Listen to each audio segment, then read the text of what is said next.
Hello and welcome back to my channel. Today we're going through my June reading wrap-up. So we're going through the 28 books that I read this month, my thoughts on them and whether I recommend them. So let's get right into it.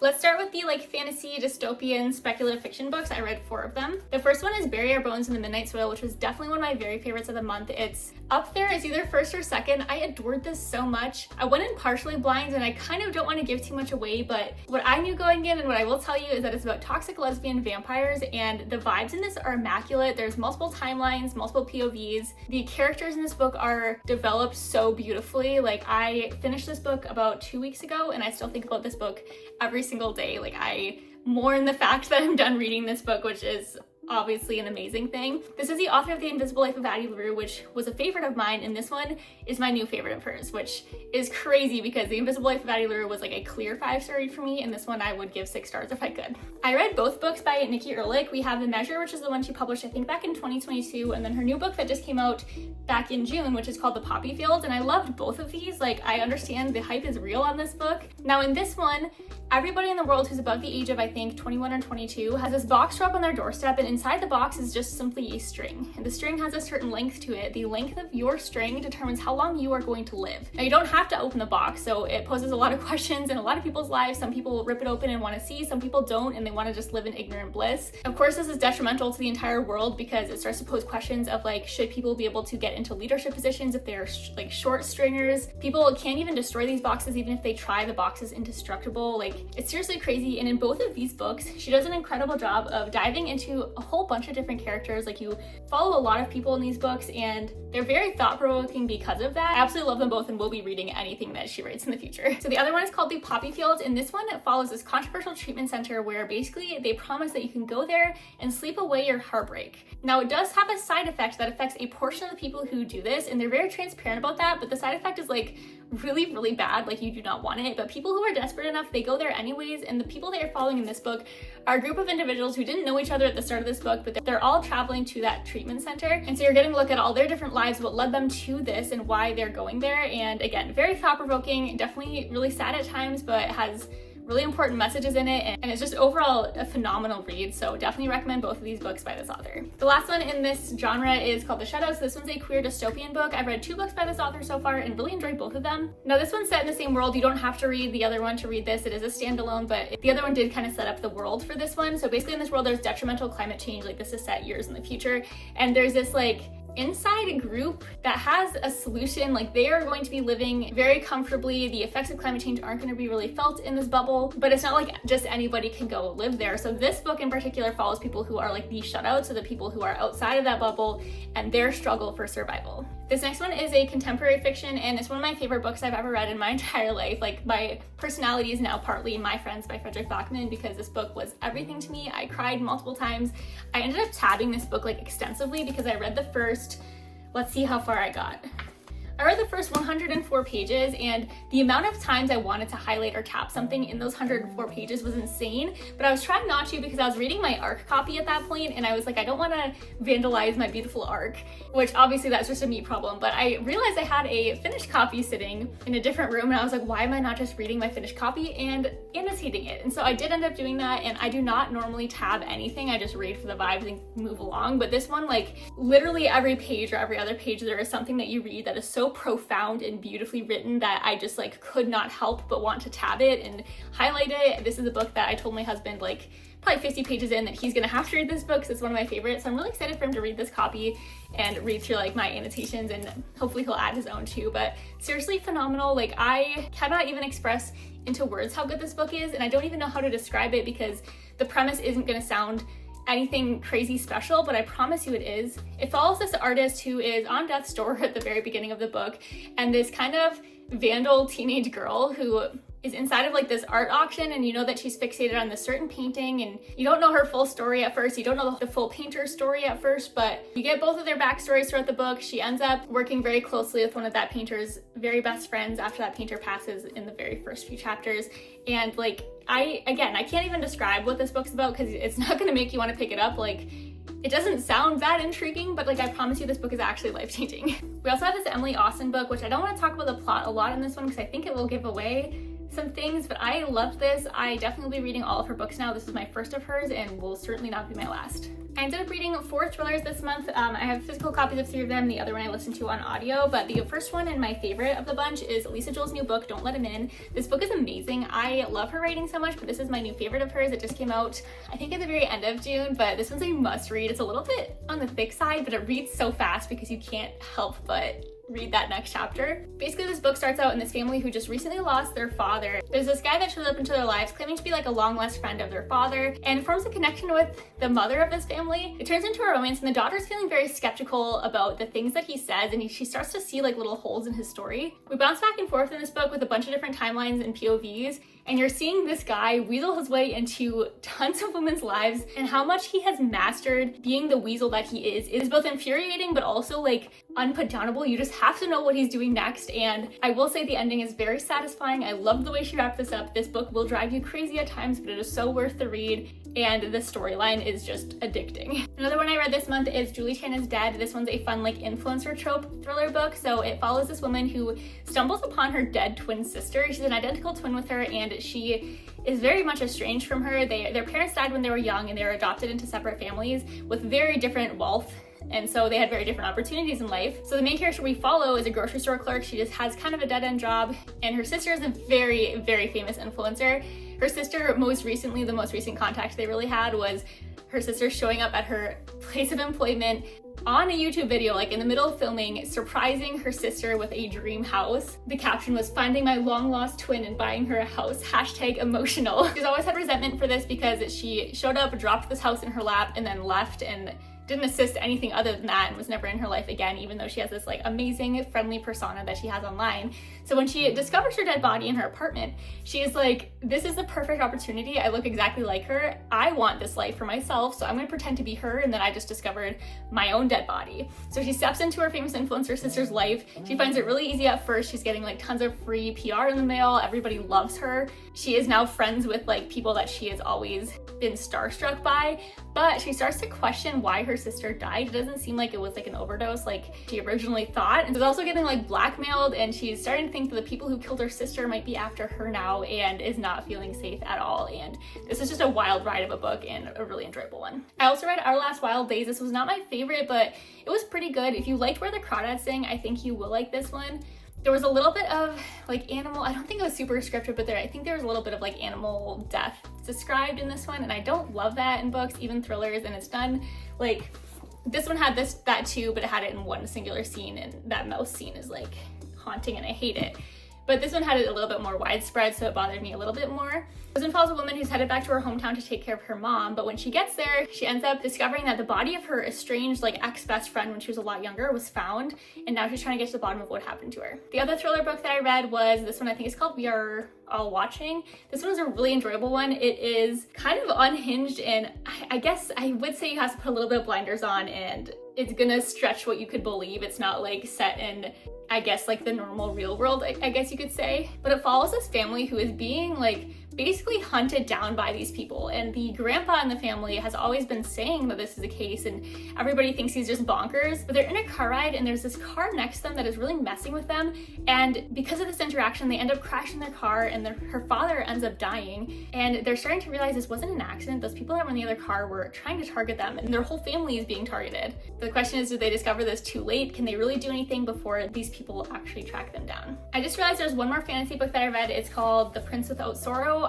This one was not super memorable for me. Like, I had to look at my spreadsheet of all the books I read before I realized like, oh wait, I am missing one. So I like this one. I couldn't tell you a ton about the plot at this point. I know it follows this guy who really doesn't like the way his dad like rules the kingdom. He's the prince of the kingdom, but his dad kind of passes away unexpectedly, giving him the chance to hopefully make the changes he always wanted to see. Then we also have a different POV from like a witch who witnessed, I think it was like her aunt or somebody get unalived, and she's like seeking revenge. Their stories do collide, and again, it's kind of distant in my brain. I read this at the beginning of the month and it wasn't a huge standout for me. I also read 5 young adult books and like graphic novels and such. So the first one was Heartstopper. This was a reread for me, but if you haven't read this series, I highly recommend it. It's the most phenomenal queer romance graphic novel, and it handles a lot of like really important topics though, and the show is amazing too. Like this whole series and universe is just immaculate. And then in that same universe we have Solitaire and Nick and Charlie, which I read for the first time, and I definitely enjoyed these. Definitely not nearly as much as the Heartstopper series. These are not graphic novels, these are just like young adult standalone novels, so they're very easy breezy to read through because the pages are like super tiny, but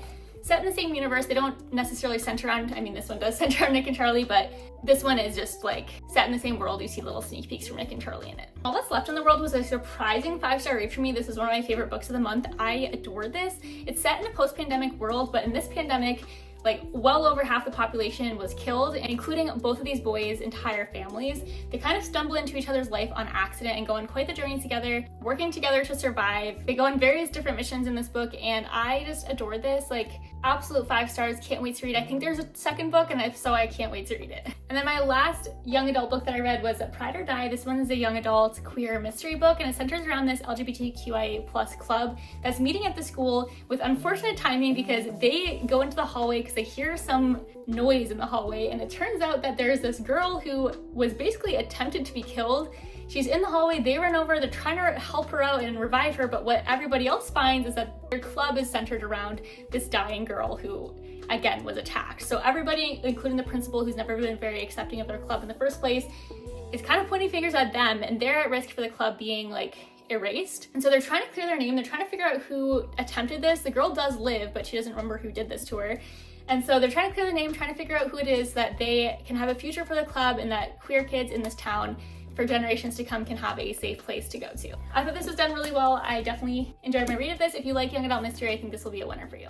The next genre we have is romance. It was by far my most read genre in June. It was Pride Month, so I read a ton of amazing queer romance books and have a lot of incredible recs for you. But I am feeling a little bit burnt out from romance now. I'm reading more like fantasy thrillers in July as I'm recording this because I kind of overdid it a little bit, but I'm not mad at it. Again, I read some of my new favorites. Starting out with, I think this is tied for my favorite romance book I read this month. This one's Red, White, and Royal Blue, and this was a long time coming. I don't know why I haven't picked this one up sooner. I already watched the movie and loved the movie so much, but this one, if you haven't heard of this one, which would be surprising, but if you haven't, it's about the first son, so the president's son, falling for the Prince of Wales, and it is like so extraordinarily cute. Now Alex, the first son, he has always had beef with Henry, the Prince of Wales. He like finds him kind of pretentious, but we find out that Henry's actually always had a crush on Alex, but they end up in kind of a squabble at a very public event that causes their families to be like, you guys gotta figure this out and fake a friendship, because they don't want their families to be like in the news and in the tabloids for like these two kids' issues. So they're like, you guys are gonna have to fake it, pretend you're best friends, like do it for PR basically, do some damage control, and as they do that, they end up falling for each other along the way, and it is absolutely adorable. If you're a fan of hockey romance, I really enjoyed Offside. This one comes out in July. It's being re-released. It was indie published previously, but it's being published by Bramble now, so exciting for this author, and it is coming out with sprayed edges, which is really pretty. This one's a college hockey romance, and it follows Bailey, who is kind of brutally dumped on her 21st birthday by her now ex-boyfriend. He was very much not good for her, and he's also on that college's hockey team alongside her brother, so she's still like very much in that scene and seeing him immediately move on with another girl. But pretty much right away, she stumbles into the life of a guy that's on the team of their biggest rival team and starts to fall for him, even though it's like very much forbidden because her school hates his school. It's kind of a bit of a longer read. I did listen to this one on audio and I definitely enjoyed it. I just realized this is another young adult book, so I meant to have in the other category, but this one's called Homefield Advantage, and it's the cutest queer young adult romance book. It's a sapphic take on the classic like football player cheerleader romance trope, but it's so adorable. Basically in this town, they lose their head quarterback in the high school team, and they have a new quarterback, Jack, coming into town that everyone's of course kind of excited for, but also still missing that old quarterback. But Jack comes into town, and it turns out Jack is short for Jacqueline, and Jacqueline's a girl. And so she does not experience a warm welcome. This has been her dream, is to be a quarterback for a high school team. Her family sacrificed a lot to make this happen for her, and she's not getting the warm welcome that she would have hoped for, even like a neutral welcome. She is really going through it, but there's one cheerleader who is not her enemy and is actually welcoming to her, and they end up up having a crush on each other and falling for each other, and it is absolutely adorable. Then I read Last Night Was It Fun, which was a fun, like, kind of baseball romance. It's about two baseball data analysts, and the guy is like an I think college player. He ended up getting an injury that ended his career, and the girl has always fought tooth or nail for her position in this sport. She's the only female data analyst on the team, and she really does not like her coworker. It's kind of an enemies to lovers, but they actually don't know that they're falling for each other. She gets a random text from an unknown number that says last night was fun, and she kind of texts back to be like, hey, I think you got the wrong number, because like I didn't give anyone my number, I didn't see anybody last night.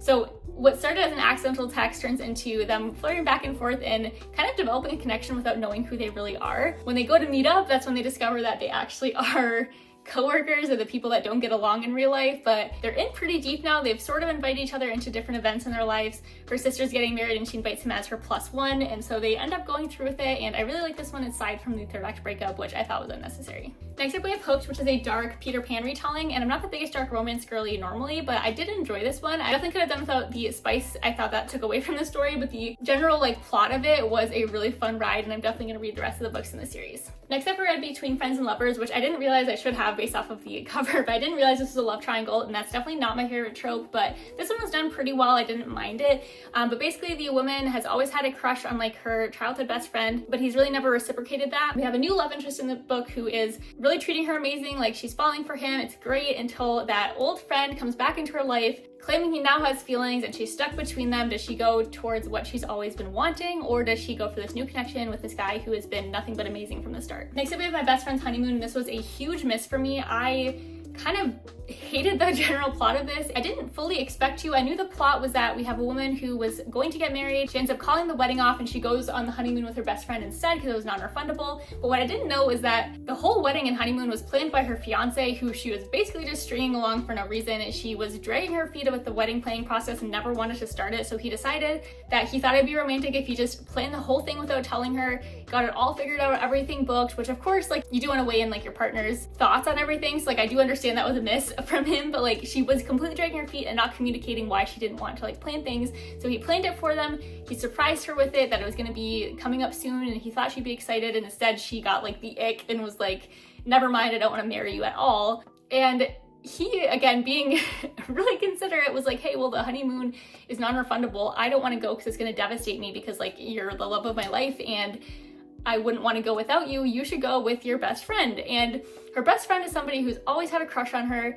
and she has not really reciprocated those feelings, and they go on this honeymoon and just immediately fall for each other. And there's just like way too much spice in this book with a plot that I did not enjoy, because to me, like, I didn't appreciate how much she just ditched her fiance and then immediately like jumped in with her best friend. It just, I just kind of felt horrible for her fiance the whole time and did not enjoy the plot in this. But I did read another book by this author this month. It's Clee Cute, which I'll get into in a minute, and loved that one. So it's not the author or the writing, it's just the plot on this one just drove me insane. Next up we have Flirty Dancing, which was a queer romance book set in the dance world. It follows this man who leaves his corporate job in, I think, Ohio to try to pursue his dream of dance in New York City. He is a little bit older. He's like 27. I'm also 27. I know that's not old, but for entering the dance world in the first place to try to get his footing, it is older, and he's really struggling to land a gig. But he ends up getting this gig, kind of like a summer camp situation, and it turns out that one of the dancers he's working with was his teenage crush, and this whole opportunity, of course, is going to change everything for him, and he's going to fall in love along the way.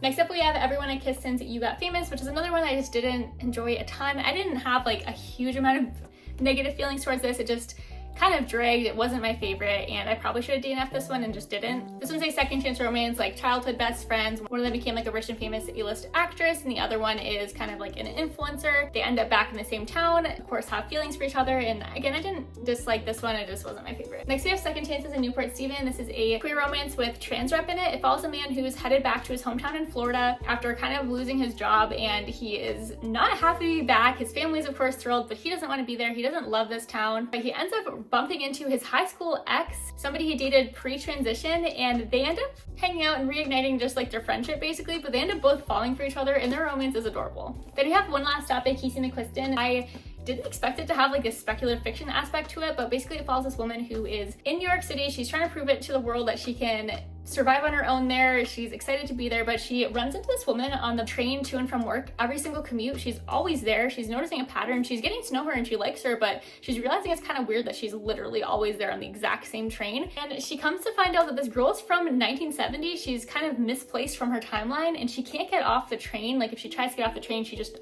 jumps right back in. She's just there again. So they're working together to try to figure out how to send her back to 1970, like what happened to make her here now, but also they're falling for each other along the way, making it a little bit confusing, like do they actually want her to go back because they really like each other, but obviously it's no life to live just permanently being on this train. But I thought this was really cute, definitely enjoyed it, did not know what I was getting into when I went into this book. I went in blind, but overall it was a fun ride. Next up is Clique. This is a sapphic sports romance. It's centered in the soccer world and it follows this girl who's always dreamed to be on the national team, and she's always had this idol on the national team, and now she kind of is loosely taking her spot because her idol is out with an injury just for a little bit. She's getting a spot on the team. They're getting to know each other. They're a little bit of an opposites attract, I would say. And again, this is the same author as that book I did not like, but this one I thought was adorable and I really enjoyed. All right, that was all of them. Thank you so much for watching. Hopefully you guys got some great book recommendations from this video. I'd love to hear what your favorite read from June was in the comments, because I'm always looking for more recommendations, even though I have a never-ending TBR already. Make sure you subscribe, stay tuned for more, because I always read an insane amount of books each month, and we'll of course keep doing these monthly wrap-ups, and I'll see you guys in the next video.